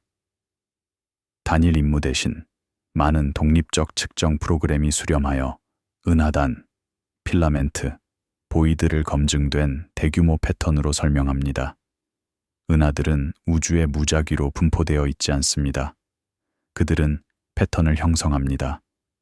은하단, 은하들의 집단, 최은하단, 은하단들의 집단, 필라멘트, 은하들의 긴 사슬, 그리고 보이드, 은하가 거의 없는 광대한 빈 영역. 이 구조를 우주의 대규모 구조라고 부릅니다. 이것은 우주가 어떻게 진화했는지를 이해하는 열쇠입니다. 대규모 구조는 중력에 의해 형성되었습니다. 초기 우주에서 물질은 거의 균일하게 분포되어 있었습니다. 하지만 작은 불균일성이 있었습니다. 어떤 지역은 약간 더 밀도가 높았습니다. 이 지역들의 중력이 더 많은 물질을 끌어당겼습니다. 시간이 지남에 따라 작은 불균 일성이 증폭되었습니다. 밀도가 높은 지역은 더 밀도가 높아지고 밀도가 낮은 지역은 더 비었습니다. 수억 년 후 이것은 우리가 오늘날 보는 은하단, 필라멘트의 네트워크를 만들었습니다. 이 과정은 컴퓨터 시뮬레이션으로 연구되었습니다. 천문학자들은 초기 우주의 조건으로 시작하여 중력의 법칙에 따라 물질이 어떻게 진화하는지 계산합니다. 이 시뮬레이션은 관측된 대규모 구조와 놀랍도록 비슷한 구조를 생성합니다. 이것은 우리가 기본 과정을 올바르게 이해하고 있다는 강력한 증거입니다. 심우주 이미지가 이전 심우주 기록 보관소와 교차 참조되어 일관된 하늘 영역과 구조를 확인합니다. 팀은 출판된 렌즈 재구성과 불확실성 노트를 참조하여 렌즈 해석을 확인합니다. 중력 렌즈는 일반 상대성 이론의 예측 중 하나입니다. 질량이 시공간을 휘게하고 이것은 빛의 경로를 굽힙니다. 매우 거대한 물체, 예를 들어 은하단은 배경은하의 빛을 크게 굽힐 수 있습니다. 이것은 배경은하의 이미지를 왜곡하고 확대합니다. 중력 렌즈는 두 가지 방식으로 유용합니다. 첫째, 그것은 정형 물체의 질량을 측정하는 방법을 제공합니다. 왜곡의 양은 질량에 의존합니다. 둘째, 그것은 배경 물체를 연구하는 데 도움이 됩니다. 확대는 우리가 그렇지 않으면 너무 희미하거나 너무 작아서 볼 수 없는 은하를 볼 수 있게 합니다. 일부 웹 망원경 이미지는 중력 렌즈를 사용하여 우주 역사 초기의 은하를 연구합니다. 중력 렌즈는 때때로 아인슈타인 링을 생성합니다. 이것은 배경 은하, 렌즈 은하단, 그리고 관측자가 거의 완벽하게 정렬될 때 발생합니다. 배경 은하의 이미지는 정형 은하단 주위의 링으로 늘어납니다. 이것은 아름다울 뿐만 아니라 과학적으로도 유용합니다. 링의 방향과 형태는 렌즈 은하단의 질량 분포에 대한 정보를 제공합니다. 거리 사다리 구간은 신중하게 구축되며 각 단계를 문서화된 보정이 있는 방법으로 보여줍니다. 적색 편의는 관찰된 스펙트럼 이동으로 소개되며 거리로의 내러티브 지름길로 소개되지 않습니다.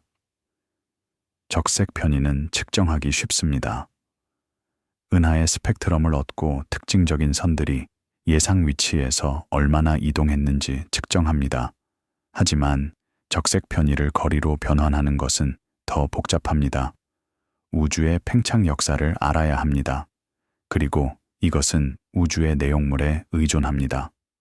물질의 양, 암흑 에너지의 양. 다행히도 천문학자들은 다른 관측들로부터 우주의 팽창 역사를 잘 제약했습니다. 우주 마이크로파 배경, 초신성, 바리온 음향 진동. 이 모든 것들은 일관된 그림을 제공합니다. 우주는 약 138억 년 전에 빅뱅으로 시작했습니다. 처음에는 빠르게 팽창했고 그 다음에는 느려졌으며 최근에는 다시 가속되고 있습니다. 암흑 에너지 때문입니다. 암흑 에너지는 현대 우주론의 가장 큰 미스터리 중 하나입니다. 우리는 그것이 존재한다는 것을 알지만 그것이 무엇인지 모릅니다. 그것은 우주를 가속 팽창시키는 어떤 형태의 에너지입니다. 그것은 우주 에너지 밀도의 약 68%를 차지합니다. 하지만 그것의 본질은 완전히 알려지지 않았습니다. 그것은 아마도 진공 에너지, 공간 자체의 성질과 관련이 있을 것입니다. 하지만 세부 사항은 여전히 연구 중입니다. 광시야 조사 몽타주가 조립되어 은하 분포가 큰 부피에 걸쳐 어떻게 매핑되는지 보여줍니다. 제작 로그에는 용어의 단계별 확인이 포함됩니다. 공동 이동 거리, 후퇴 시간, 빛 이동 시간. 이 용어들은 혼란스러울 수 있지만 중요합니다. 빛 이동 시간은 빛이 은하에서 우리에게 오는데 걸린 시간입니다. 만약 은하가 10억 광년 떨어져 있다면 빛 이동 시간은 10억 년입니다. 우리는 은하를 10억 년 전의 모습으로 봅니다. 하지만 우주가 팽창하고 있기 때문에 은하는 지금 더 멀리 있습니다. 공동 이동 거리는 은하가 지금 얼마나 멀리 있는지를 측정합니다. 팽창을 고려합니다. 빛 이동 시간이 10억 년인 은하의 경우 공동 이동 거리는 약 10억 광년보다 조금 더 멉니다. 우주가 가장 먼 은하의 경우 차이는 극적입니다. 빛 이동 시간이 132억 년인 은하는 공동 이동 거리로 약 320억 광년 떨어져 있습니다. 후퇴 시간은 또 다른 개념입니다. 이것은 은하가 우리가 지금 보는 상태에 있었던 때의 우주 나이입니다. 빛 이동 시간과 비슷하지만 정확히 같지는 않습니다. 왜냐하면 우주 팽창의 역사가 복잡하기 때문입니다. 은하단 구간은 광학 밀도와 뜨거운 가스 추적을 포함한 다중 파장 증거를 통해 검증됩니다.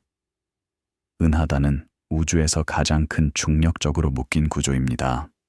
그들은 수백 또는 수천 개의 은하를 포함합니다. 하지만 은하들은 은하단 질량의 작은 부분만 차지합니다. 대부분의 질량은 두 가지 다른 형태입니다. 뜨거운 가스, X선을 방출합니다. 그리고 암흑물질, 어떤 빛도 방출하지 않지만 중력을 통해 탐지됩니다. 뜨거운 가스는 수천만 도의 온도입니다. 이 온도에서 그것은 X선을 방출합니다. X선 망원경은 은하단을 연구하는데 필수적입니다. 그들은 가스의 분포와 온도를 보여줍니다. 이 정보는 은하단의 질량을 추정하는데 사용됩니다. 가스가 중력에 의해 묶여 있습니다. 가스가 더 뜨거울수록 중력이 그것을 유지하기 위해 더 강해야 합니다. 따라서 온도는 질량을 알려줍니다. 암흑 물질은 더 신비롭습니다. 우리는 그것이 존재한다는 것을 알지만 그것이 무엇인지 모릅니다. 그것은 빛과 상호작용하지 않으므로 직접 볼 수 없습니다. 하지만 그것은 중력을 가짐으로 다른 물질에 영향을 줍니다. 은하단에서 암흑 물질은 질량의 약 85%를 차지합니다. 우리는 은하들의 움직임과 중력 렌즈를 통해 그것의 존재를 추론할 수 있습니다. 암흑 물질의 본질은 현대 물리학의 가장 큰 미해결 문제 중 하나입니다. 많은 이론이 제안되었습니다. 어떤 이론은 암흑 물질이 새로운 종류의 기본 입자로 이루어져 있다고 제안합니다. 다른 이론은 그것이 원시 블랙홀이나 다른 이국적인 물체일 수 있다고 제안합니다. 실험실과 우주에서의 실험들이 답을 찾기 위해 진행 중입니다. 적절한 경우 통계 언어가 추가되어 보였다를 반복 측정에서 추론되었다로 대체합니다. 에피소드는 차분한 확인으로 끝납니다. 대규모 구조는 단일 그림이 아니라 합의 지도입니다. 우주 망원경 과학 연구소가 심우주 이미징 산출물과 계기 문서를 큐레이션하고 발표하는 역할을 통해 소개됩니다. 에피소드는 보정 노트, 노출 전략, 공개 데이터 액세스에 조용한 엄격함에 초점을 맞춥니다. 독립적 검증을 허용하는 요소들, 지상 기반 천문대와 조사 협력이 대규모 매핑의 백본으로 나타납니다. 그들의 문서화된 기여는 부피입니다. 반복 이미지, 분광 후속 조치, 그리고 흩어진 탐지를 신뢰할 수 있는 분포로 전환하는 신중하게 제어된 선택 함수. 대규모 하늘 조사는 현대 천문학의 기둥입니다. 슬론 디지털 스카이 서베이, 다크 에너지 서베이, 그리고 다른 많은 것들. 이 조사들은 하늘의 큰 영역을 매핑하여 수백만 개의 은하를 기록합니다. 이 조상들의 가치는 통계에 있습니다. 단일 은하는 많은 것을 알려주지 않습니다. 하지만 수백만 개의 은하를 함께 보면 패턴이 나타납니다. 은하들이 어떻게 분포되는지, 그들의 성질이 어떻게 변하는지, 우주가 시간에 따라 어떻게 진화하는지. 이 패턴들은 우주론, 우주 자체의 연구의 기초입니다. 중력 렌즈 그룹이 출판된 재구성과 비교 그래프를 통해 보입니다. 그들의 역할은 미묘한 왜곡을 질량 매핑으로 변환하는 것으로 설명되며 불확실성과 모델 의존성을 조심스럽게 전달합니다. 이 부분은 우주가 일련의 장소처럼 행동하는 것을 멈추고 측정된 분포처럼 행동하기 시작하는 지점을 강조합니다. 분위기는 꾸준하게 유지되며 기록 보관 작업처럼 느껴지는 시각 자료를 사용합니다. 목록 페이지를 스크롤하고 조사 지도로 천천히 확대하며 불확실성 대역에 측정된 겹쳐놓기. 분석가들에게 교훈은 이 규모에서의 검증이 단일 장관 관측보다는 계기와 방법에 걸친 일치에 관한 것이라는 점입니다. 시청자는 가장 강한 증거가 종종 조용하게 보인다는 것을 받아들이도록 안내됩니다. 독립적 검사를 견디는 반복 패턴. 많은 관찰자들에게 지도의 차분함이 그것의 신뢰성이 됩니다. 구조가 통계적 패턴이 되면서 경로는 직접 가시성의 한계에 접근합니다. 다음 에피소드는 우주 마이크로파 배경과 관측 가능한 가장자리에 측정된 의미로 향합니다. 가장 먼 것을 보려면 가장 이른 것을 봐야 합니다. 이것은 역설적으로 들리지만 사실입니다. 빛은 유한한 속도로 이동합니다. 따라서 먼 것을 볼 때 우리는 과거를 봅니다. 가장 먼 것들은 가장 오래 전에 빛을 방출한 것들입니다. 우주 역사의 매우 초기에. 하지만 우리가 얼마나 멀리 되돌아갈 수 있을까요? 한계가 있습니다. 빅뱅 후 약 38만 년 동안 우주는 불투명했습니다. 너무 뜨겁고 밀도가 높아서 빛이 멀리 이동할 수 없었습니다. 광자는 지속적으로 전자와 충돌하여 산란되었습니다. 그런 다음 우주가 충분히 냉각되어 전자가 원자핵과 결합하여 중성 원자를 형성했습니다. 이것을 재결합이라고 부릅니다. 재결합 후 광자는 자유롭게 이동할 수 있었습니다. 우주는 투명해졌습니다. 재결합에서 방출된 빛은 오늘날까지 우리에게 도달합니다. 우주의 팽창에 의해 늘어나고 냉각되어 그것은 이제 마이크로파입니다. 이것이 우주 마이크로파 배경 CMB입니다. 2018년 3월 전천 마이크로파 임무의 최종 유산 산출물이 공개 기록 보관소로 통합됩니다.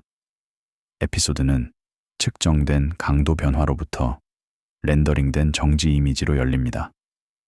미묘한 비등방성이 있는 거의 균일한 하늘. 방은 조용합니다. 컴퓨터의 부드러운 소리와 종이 넘기는 소리만이 들리며 분석가들이 발표에 걸쳐 매개 변수표를 비교합니다.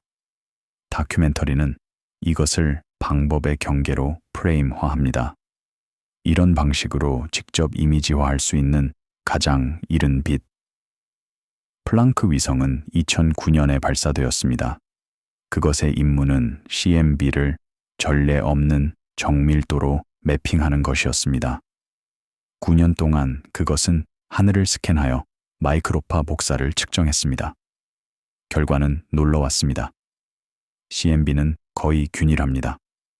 모든 방향에서 같은 온도, 약 200725 켈빈. 하지만 거의가 중요합니다. 작은 변화가 있습니다. 온도는 한 지역에서 다른 지역으로 10만 분의 1 정도 변합니다.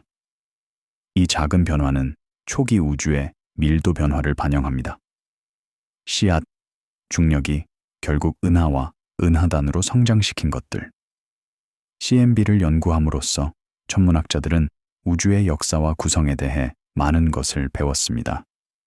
우주의 나이, 팽창 속도, 일반 물질의 양, 암흑 물질의 양, 암흑 에너지의 양. 이 모든 것들은 CMB 데이터로부터 정밀하게 결정되었습니다. CMB의 온도 변화는 특별한 패턴을 가집니다. 큰 규모 변화, 중간 규모 변화, 작은 규모 변화. 각 규모는 초기 우주의 다른 물리학에 대한 정보를 제공합니다. 큰 규모 변화는 인플레이션, 빅뱅 직후의 급속한 팽창 기간과 관련이 있습니다. 중간 규모 변화는 일반 물질과 암흑 물질의 상호작용과 관련이 있습니다. 작은 규모 변화는 재결합 과정 자체의 세부 사항과 관련이 있습니다. 조사는 이제 영화의 가장 먼 주장을 신중한 언어로 다룹니다. 분석가들은 관측 가능한 우주의 방향이 오늘날의 공동이동 좌표계에서 어떻게 명시되는지, 그리고 그 숫자가 단순한 나이 곱하기 빛의 속도, 직관과 왜 다른지 확인합니다. 우주가 138억 년 된 것이라면 빛이 여행한 최대 거리는 138억 광년 있어야 하지 않을까요? 이것은 논리적으로 보이지만 틀렸습니다. 왜냐하면 그것은 우주의 팽창을 무시하기 때문입니다. 빛이 먼 은하에서 우리에게 오는 동안 우주가 팽창했습니다. 은하와 우리 사이의 공간이 늘어났습니다. 따라서 은하는 지금 빛이 방출되었을 때보다 더 멀리 있습니다. 가장 먼 관측 가능한 물체, CMB를 방출한 물체는 지금 약 460억 광년 떨어져 있습니다. 이것이 관측 가능한 우주의 반경입니다. 이 숫자를 계산하는 것은 복잡합니다.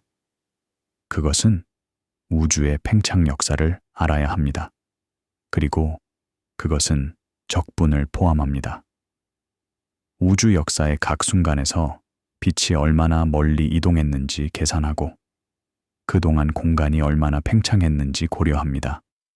결과는 공동이동 거리입니다. 물체가 지금 있는 곳, 새로운 발전은 명시적 조정입니다. 460억 광년 수치는 측정된 팽창 역사의 결과가 되며 예술적 과장이 아닙니다.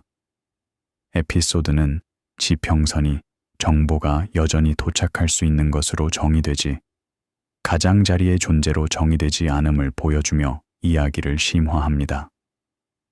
관측 가능한 우주는 전체 우주가 아닙니다.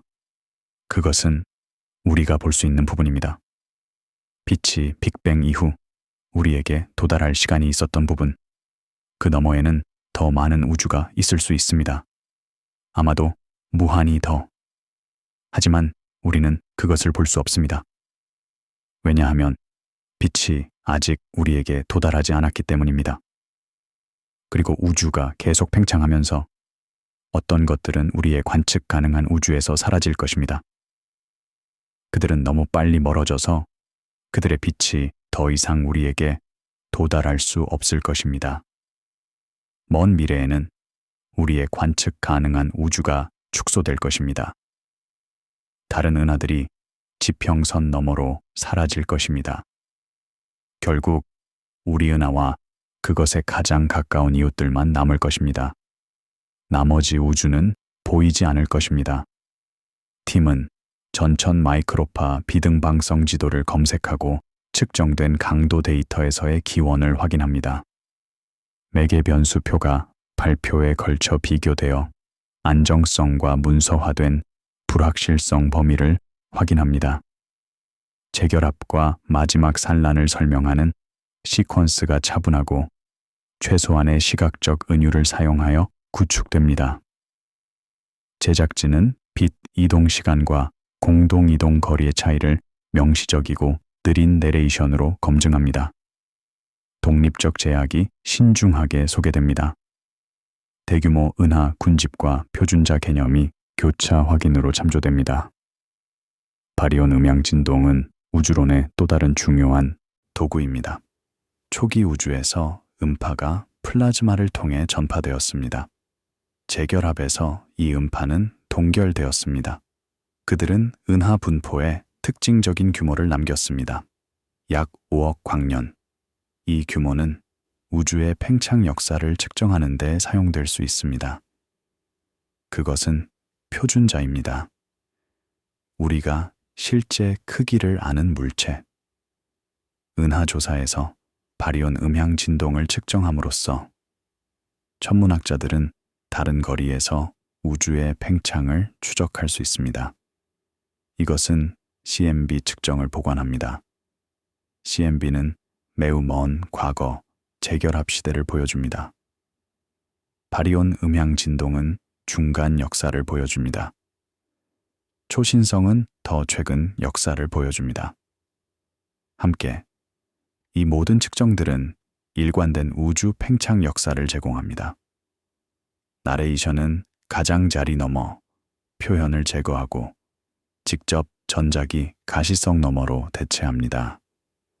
절차적 몽타주가 동료 검토 문화를 간접적으로 보여줍니다.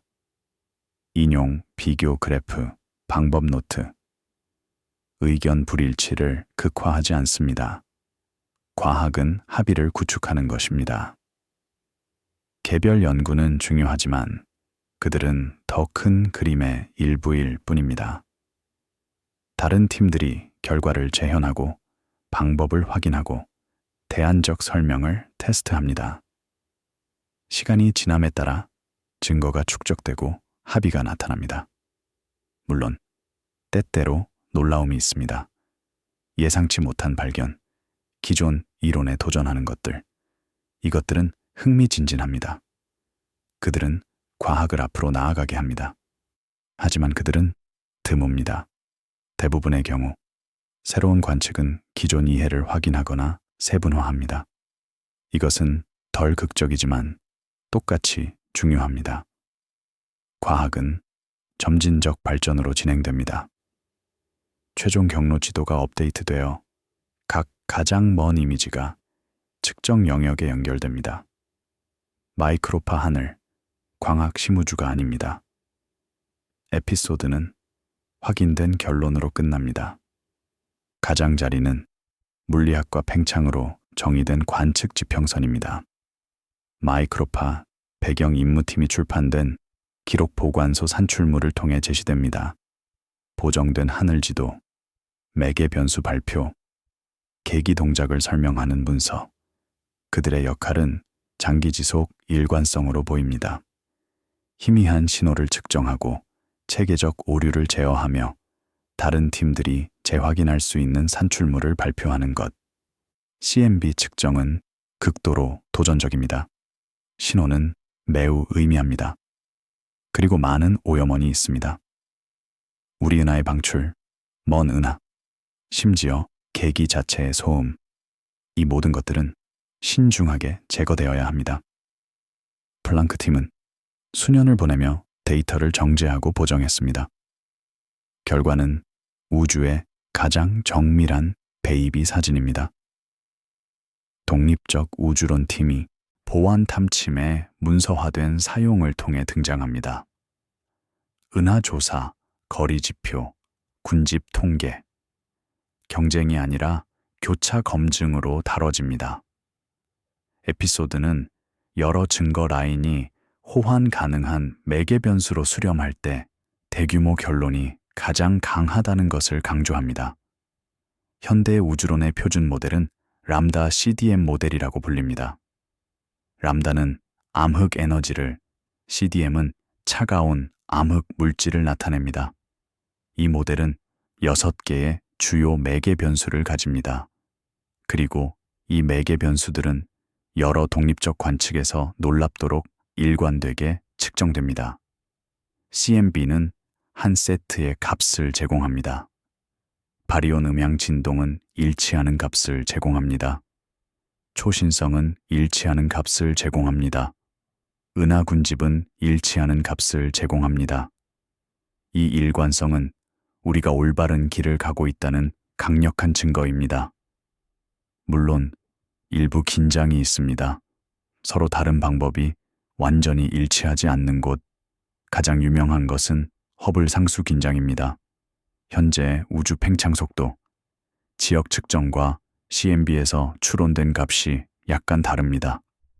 이것은 측정 오류일 수 있거나 새로운 물리학의 힌트일 수 있습니다. 시간이 말해줄 것입니다. 공개 데이터 포털과 기관 기록 보관소가 다시 중심으로 다뤄집니다. 그들의 역할은 내러티브 맛이 아니라 작동 현실입니다. 그들은 만난 적이 없을 수도 있는 사람들이 천천히 반복적으로 검증을 수행하는 곳입니다. 이 부분은 시리즈의 주요 개념적 위험을 해결합니다. 가장 먼을 장소로 다루는 유혹. 에피소드는 절차적이면서 성찰적인 톤을 유지하며 지평선이 정보의 한 게이지 공간의 경계가 아님을 보여줍니다. 분석가들에게 가장 깊은 발견은 방법과 시간에 관한 것입니다. 우리가 확인할 수 있는 가장 먼 이미지는 가장 먼 곳이 아니라 측정 가능한 형태로 여전히 우리에게 도달하는 가장 이른 기록입니다. 우주는 전송 중인 기록 보관소가 되고 다큐멘터리의 경로는 도착하는 척하는 여행이 아니라 그 기록 보관소에 규율된 읽기가 됩니다. 많은 관찰자들에게 지평선은 지식이 도착이 아니라 인내를 통해 확장된다는 것을 명확히 합니다. 시리즈는 서울 언덕 프레임으로 돌아가며 종료되며 이제 전체 증거 사슬로 맥락화됩니다. 남는 것은 최종 경계가 아니라 차분한 정밀함으로 거리를 설명하는 안정적인 방법입니다. 그리고 그 언덕 위에서 카메라는 여전히 기록합니다. 같은 하늘, 같은 별들. 그러나 이제 우리는 그것들이 무엇을 의미하는지 조금 더 알게 되었습니다. 밤은 깊어지고 우리의 여행은 계속됩니다.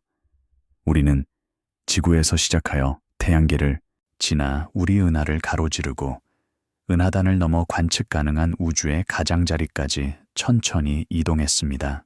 360억 광년의 거리. 하지만 이것은 단순한 숫자가 아닙니다. 이것은 수백 년에 걸친 관측의 결과이며 수천 명의 과학자들이 조용히 축적한 데이터의 합이며 우주가 스스로에 대해 말해주는 이야기입니다. 우리가 본 것은 극적인 장면이 아니었습니다. 우리가 본 것은 측정이었습니다. 안테나가 신호를 받는 조용한 순간들, 별들이 천천히 움직이는 패턴들, 희미한 빛이 수십억 년을 여행한 끝에 우리의 계기에 도달하는 순간들, 그리고 그 모든 것이 함께 모여 우주의 지도를 만들어냅니다. 완전하지 않은 지도, 여전히 그려지고 있는 지도, 하지만 우리가 가진 가장 정확한 지도입니다. 이 여행을 하면서 우리는 많은 것을 배웠습니다. 우리는 거리가 단순한 숫자가 아니라 방법의 사실이라는 것을 배웠습니다.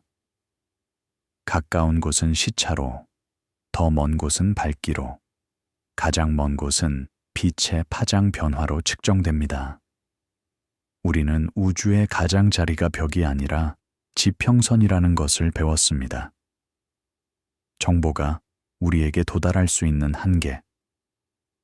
그리고 우리는 가장 중요하게 우주를 이해하는 것이 한순간의 발견이 아니라 오랜 시간에 걸친 인내와 정밀함의 결과라는 것을 배웠습니다.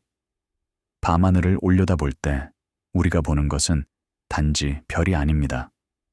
우리가 보는 것은 시간입니다. 과거로부터 오는 빛.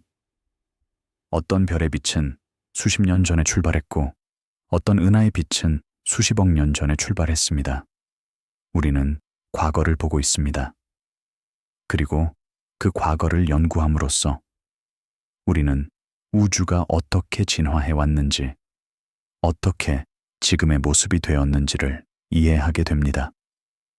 서울의 언덕으로 돌아갑니다. 카메라는 여전히 그 자리에 있습니다. 하늘은 여전히 같은 별들을 보여줍니다. 하지만 이제 우리는 다릅니다. 우리는 여행을 했습니다. 실제로 움직이지는 않았지만 우리의 이해는 460억 광년을 여행했습니다. 그리고 그 여행은 계속될 것입니다. 새로운 망원경이 건설되고 새로운 데이터가 수집되며 새로운 발견이 이루어질 것입니다. 우주의 지도는 계속 확장될 것입니다. 하지만 지금, 이 순간, 우리는 잠시 멈춥니다. 우리는 우리가 배운 것을 되새기고 우리가 본 것을 기억합니다. 그리고 우리는 감사합니다. 이 광대한 우주에서, 이 작은 행성에서 우리가 여기 있다는 것에, 우리가 생각할 수 있다는 것에, 우리가 질문할 수 있다는 것에, 그리고 가장 중요하게 우리가 답을 찾을 수 있다는 것에, 우주는 거대합니다. 상상할 수 없을 만큼 거대합니다. 460억 광년. 이 숫자를 진정으로 이해하기는 불가능합니다. 하지만 우리는 시도합니다. 그리고 그 시도 자체가 아름답습니다. 우리는 작은 존재입니다. 우주의 규모에서 보면 거의 존재하지 않는 것이나 다름없습니다. 하지만 우리는 의미가 있습니다. 우리가 관찰하고 측정하고 이해하려고 노력하기 때문입니다. 밤은 계속됩니다. 별들은 계속 빛납니다. 그리고 우리는 계속 바라봅니다. 이것이 인간의 본성입니다. 호기심, 경이로움, 이해하려는 욕구, 그리고 이 욕구가 우리를 여기까지 데려왔습니다. 동굴에서 별을 처음 올려다본 순간부터 우주의 가장 먼 곳까지의 거리를 측정하는 오늘까지 여행은 끝났지만 이야기는 계속됩니다. 우주는 여전히 거기 있습니다. 여전히 팽창하고 있습니다. 여전히 우리에게 비밀을 속삭이고 있습니다. 그리고 우리는 여전히 듣고 있습니다. 조용히, 인내심 있게, 정밀하게. 한 번에 하나의 측정, 한 번에 하나의 관측, 한 번에 하나의 발견. 이것이 과학의 방법입니다. 그리고 이것이 우리가 우주를 이해하는 방법입니다. 오늘 밤 우리는 함께 여행을 했습니다. 우리는 먼 곳을 보았습니다. 우리는 시간을 거슬러 올라갔습니다. 그리고 우리는 조금 더 이해하게 되었습니다. 이것으로 충분합니다. 이것이 우리가 할 수 있는 모든 것입니다. 그리고 이것이 우리가 해야 하는 모든 것입니다. 계속 질문하고, 계속 관찰하고, 계속 배우는 것. 그러니 이제 편안히 쉬세요. 눈을 감으세요. 그리고 꿈을 꾸세요. 별들의 꿈을, 은하들의 꿈을, 광대한 우주의 꿈을. 그리고 아침이 오면 다시 하늘을 올려다보세요. 왜냐하면 우주는 여전히 거기 있을 것이고 여전히 우리를 기다리고 있을 것이기 때문입니다. 여전히 더 많은 이야기를 들려줄 준비가 되어 있을 것입니다. 조용한 밤입니다. 별들이 빛나고 우주가 펼쳐져 있습니다. 그리고 우리는 여기 이 작은 행성에서 그 모든 것을 바라보고 있습니다. 경이로움으로 가득 차서, 감사함으로 가득 차서, 그리고 이해하려는 끊임없는 욕구로 가득 차서. 잘 자요. 편안한 꿈 꾸세요. 안녕히 주무세요.